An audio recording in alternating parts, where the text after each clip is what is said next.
Good morning, ladies and gentlemen. Welcome to my channel, Mentally Fit. And my name is the Dark Prophet. So today I'm going to tell you a story, and the title of the story is I'm Not Stupid. That's the title of the story. I'm Not Stupid. So this story is going to focus on mental illness, and also the numerous ways we neglect as a country, as a people, we neglect mental illness and the cost, you know, it brings to us, whether as a country or as individuals, because when a family member has mental illness, it kind of affects everybody in one way or another.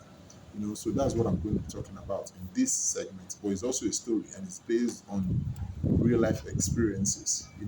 So 2 years back, it was when I was still trying to understand my role as a mental health worker in Nigeria. So during this period, there were I was working with like a superior that was a clinical psychologist. So his job basically was to see clients every day, and mine was to observe his interaction with the clients and learn how to tackle several issues.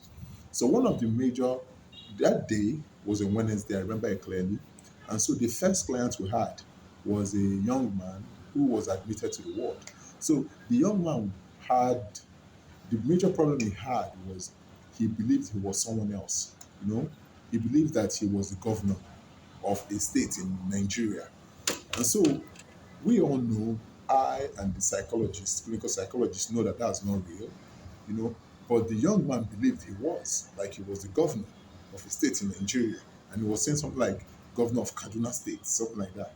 So at first, when the young man was telling him about his delusions, I just thought it was funny because when you obviously know you're not the we know you're not the governor of Kano State, right? But the more I was listening to him, the more I was shocked that he was actually convinced he was the governor. It's one thing to be joking about something, but it's one thing to see another person that is seriously communicating something to you that you know is wrong. So when he took a break, or the person said he wanted to use the bathroom, then I was on like, man, I'll ask him, how can you work on this? And he basically told me this. He said, you see, beliefs, right? People form beliefs by having evidence. Like a good example, if I say I'm a good guy, that means there must be several incidents in my life where people told me, oh, you're a good guy. Or I did something that people appreciated, or something I remember that was very, very good.